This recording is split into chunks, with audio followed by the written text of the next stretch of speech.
Yay!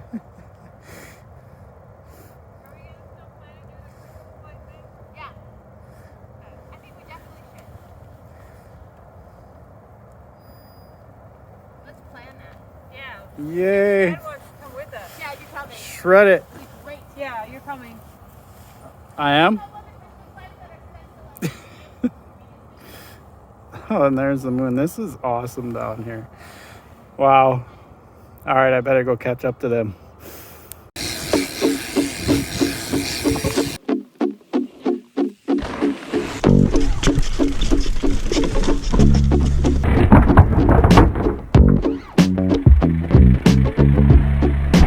Windy again. Love this trail. Woo. Try not to overshoot some of these this time. Here we go, Chad.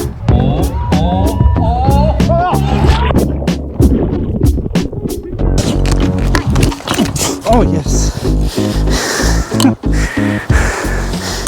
Can't believe I just did that.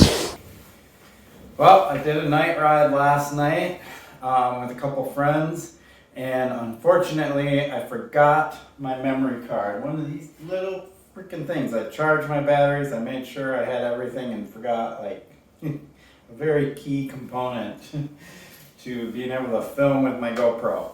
So what I did is I rode one-handed with my cell phone and got a little bit of footage, tried to explain a little bit what's going on.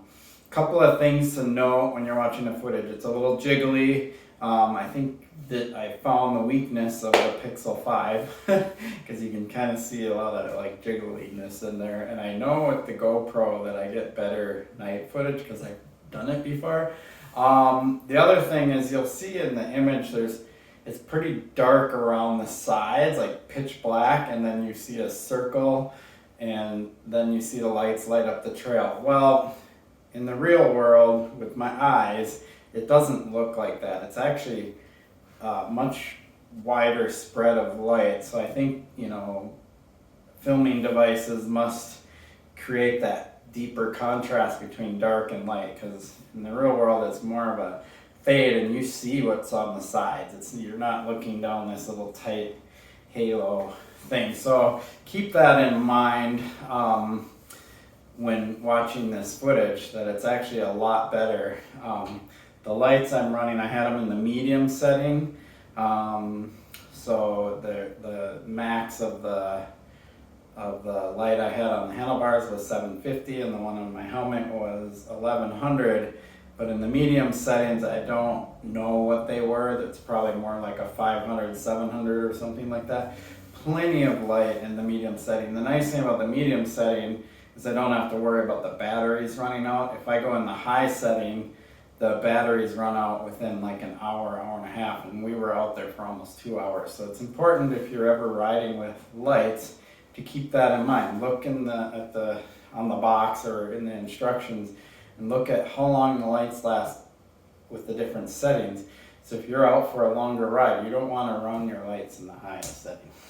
So let's go ahead and just get into the actual video. I just wanted to do this little intro just so you knew what was going on a little bit with me forgetting my card and how the lights look and stuff. But still pretty cool. There will be more of these kind of videos coming out, and definitely some night riding and some night riding in the snow, which is also really cool. And hopefully the GoPro can do a better job of getting the footage when I remember my freaking memory card. Alright, let's get into the video. Hello, welcome to my channel.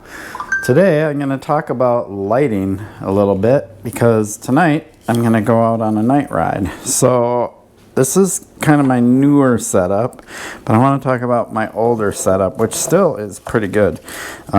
Used to have detached battery. This is NiteRider, and this has a Velcro strap, so I'd mount that to my handlebar, or if I was going to run it on my helmet, I do have a helmet mount for this. I would put this in a pocket or something and run this cord up, but anytime I use it now, I just use it on my handlebar. And so this is the light and so they're separate. They plug in together. There's a specific charger for this. Kind of cool. Good system. I believe this was 550 lumens. But then, as we went on, NiteRider started making these guys. And I've always been a fan of NiteRider. I just feel like they make good quality stuff. I know there's a bunch of light companies out there and people will argue which is the best and so on and so forth. So this one was the one I bought first. It was 750 lumens, so more than that one, and all contained in just this unit. So there was no longer a cord and a battery pack. So that was super nice. And then I got this one. In the wintertime, this is too much. Like, so there are settings on here, so you can turn it on and you can start out dimmer, you can go brighter, and then you can go even brighter. So that's kind of nice because you can run it in one of the dimmer settings, especially in winter when you have snow on the ground. You can almost see without lights, so the lights just help you out a little bit.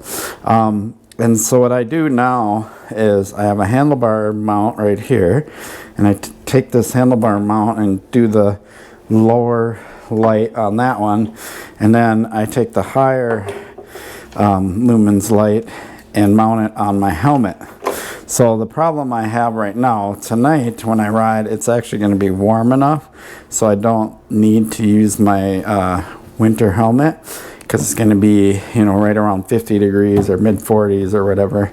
And then what I do is I have a tail light, and this really is pretty simple, and I don't need to use this for riding off-road, definitely for commuting, but riding off-road I don't use it because, I mean, I don't need to use it, but I do use it because when I'm riding with other riders, I want them to see me ahead of them in the woods and things like that, so they kind of have an idea where I'm at, and so it helps them know where I'm at.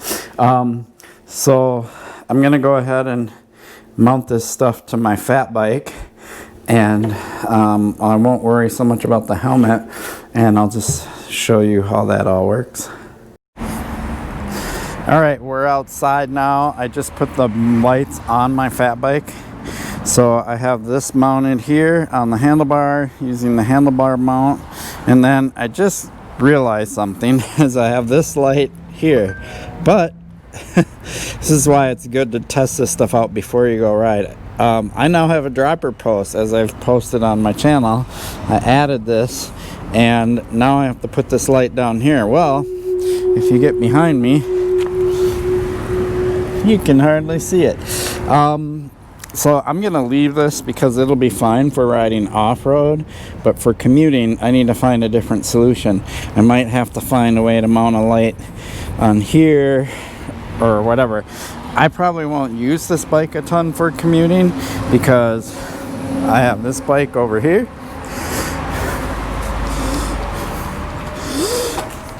So this will likely be what I use more for commuting, and I will have the light mounted back here somewhere. There's some brackets, things like that, and then a light mounted on there. So I don't really need to be too concerned about what I do on this bike as far as commuting goes, but I do like to go thrash around on it sometimes, so we'll see. Anyway, babbling about something that isn't all that important.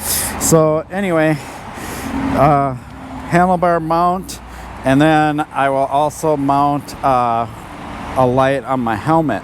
So if you're wondering why I run two lights, and again, you'll see this debate all the time, do I put my light on my handlebar or on my helmet? Well, for me, if I only had one light, I would run it on my helmet. And since I have two lights, I put one on the bar and one on the helmet. The reason why I feel like the helmet one is more important is because as I'm riding, the light is pointing out in front of me. When I come to corners, I tend to turn my head and look around corners, which is what you should be doing when you're riding. And so as I turn my head and look, the light shines where I'm going, not where I'm not going. The handlebars are delayed, and they don't really show me where I'm going until I actually start to turn the handlebars. Well, by that time I'm already in the corner, So I think it's just a lot better to have it pointing where, or have it on my head so I can look where I'm going in advance and see the trail. Having both is ideal because then I see the trail right in front of me and I see the trail out ahead of me. So if you can run 2 lights, run 2 lights. It's the best way to do it. Okay, this is earlier in the day when I'm setting this up, so this video won't be out until I do some night riding footage. Hopefully that footage turns out, and we'll see if the GoPro picks it up, and if so, that'll be cool. And so we'll get to that right here. So unfortunately I forgot my memory card for my GoPro, so I'm gonna have to show you this one-handed using my phone.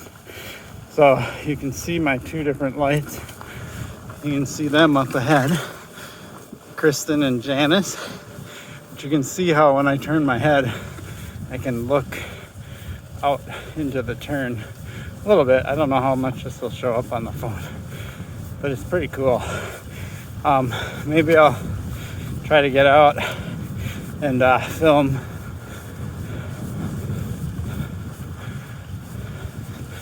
them going by me with their lights. That would be kind of cool. See if I can catch up to them. One-handed, shift my gears, don't crash.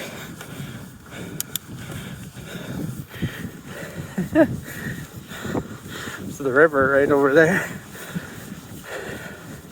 Conditions are nice out here. They're not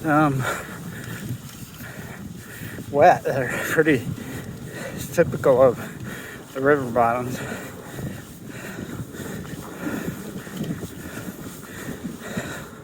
There they are. They got funny lights on.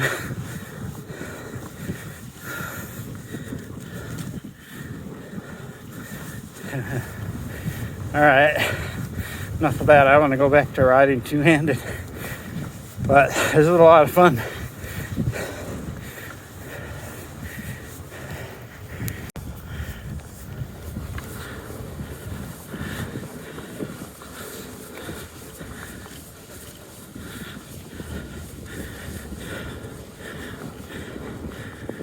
How you doing?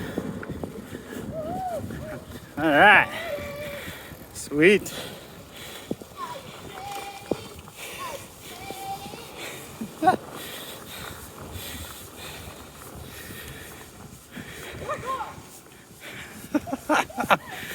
Janice is gonna learn parkour because of the pandemic and the shutdown.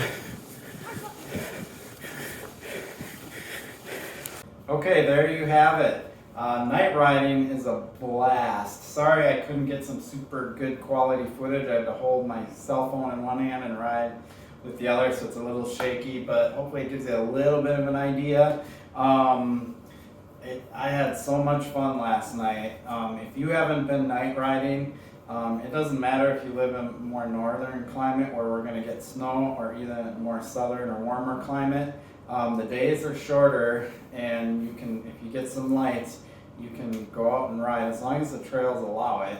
I don't know why they wouldn't, but I'm sure there's some trails that don't allow it.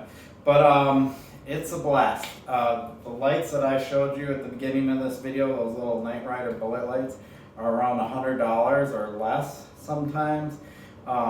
Definitely spend money on the good quality lights. Don't go get this crappy stuff they market to you on Facebook or whatever.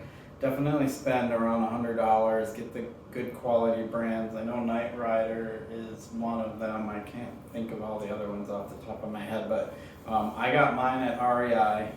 You know, go to a bike shop, go to REI, get something good.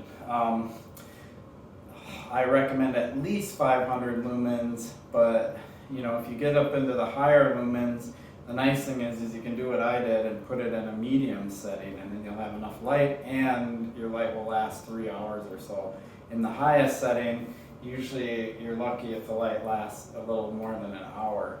And as the temperatures drop, batteries don't last as long. So keep all that in mind when you're buying lights. Maybe I'll do a video, a little more discussion about lights here in the near future to help you make that decision. I'll put a few links in this description to some good lights. I definitely recommend it.